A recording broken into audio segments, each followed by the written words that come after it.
are going to be basically 150 entrepreneurs in the country. Not all of them will succeed, but it's a way of seeding capital and giving them the opportunity to create a business. Now, all of these innovations are innovations that are commercially oriented. And what we hope to do now is to introduce what we call social innovation opportunities. So we are going to expand the fund. It was $10 million before. It is close to $20 million now. We are going to expand the fund to offer opportunities for social innovators in the country as a way of stimulating entrepreneurship in Trinidad and Tobago. These awardees, what's the level of award they receive? They receive between $75,000 to $200,000. Is it 200 or 250? 200,000. As grants? They receive them as grants. And these grants are administered through the business development, through NEDCO.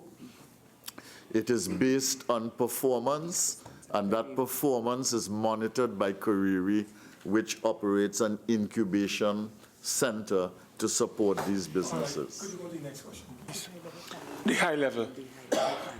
The experts, high-level panel of experts. The high-level panel of experts, these were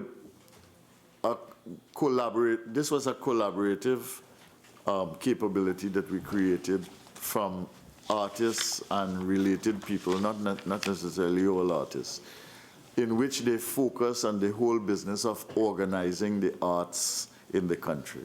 And out of that has come the rationalization of functions having to do with the creative industries, the integration of the film company with fashion, and I forget what. In any case, the idea was that these people would look at the arts and what would be the best way to stimulate and generate artistic expression. And out of that has come a rationalization of the institution and a rationalization of the responsibilities of ministries for things related to creative industries, which is one of our sectors for diversification. So, having paid $9 million to that idea, what did we get? A report, a plan? What did we get?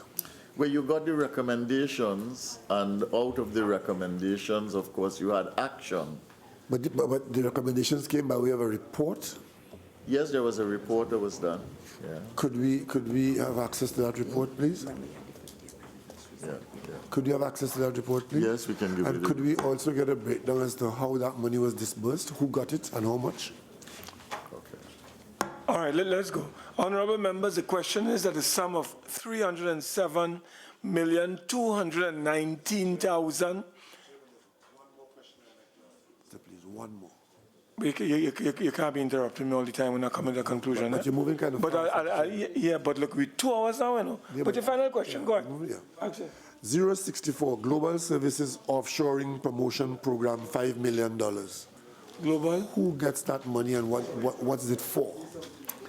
The money... It seems to be a recurring $5 million.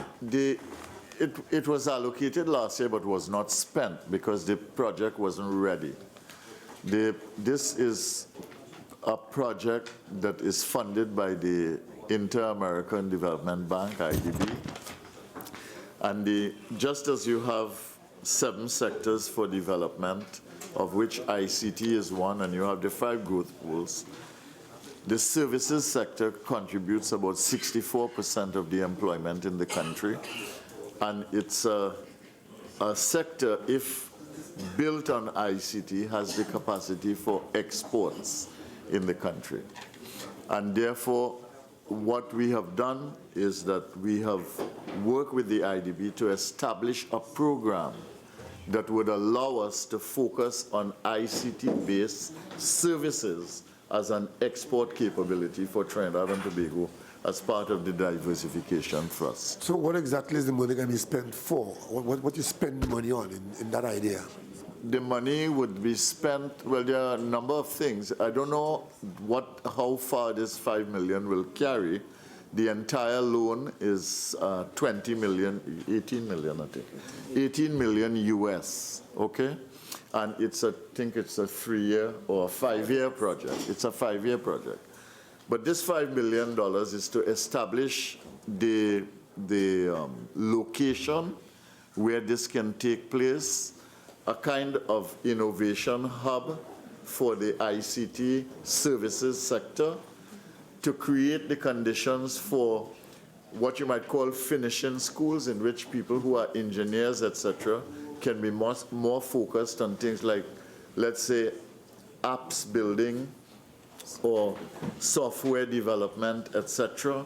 And basically, it is to transition university graduates into entrepreneurial and job opportunities in the services sector. All right, I think we have Thank you, you. Mr. Chairman. I Thank you. appreciate your cooperation. Honourable members, the question is that a sum of $307,219,830 for Head 67, the Ministry of Planning and Sustainable Development, stand part of the schedule. Those in favor say aye. Those against say no. I think the ayes have it. A sum of $307,219,830 for Head 67, the Ministry of Planning and Sustainable Development, now stands part of the schedule. Honourable Minister of Planning and Sustainable Development, on behalf of the Standing Finance Committee, we'd like to thank you and your team for being here with us. Thank you very much. Thank you very much, sir. And I want to acknowledge the tremendous support of my team here this morning and always in the ministry. Thank you very much. We now go to the Ministry of Works and Infrastructure, Head 69.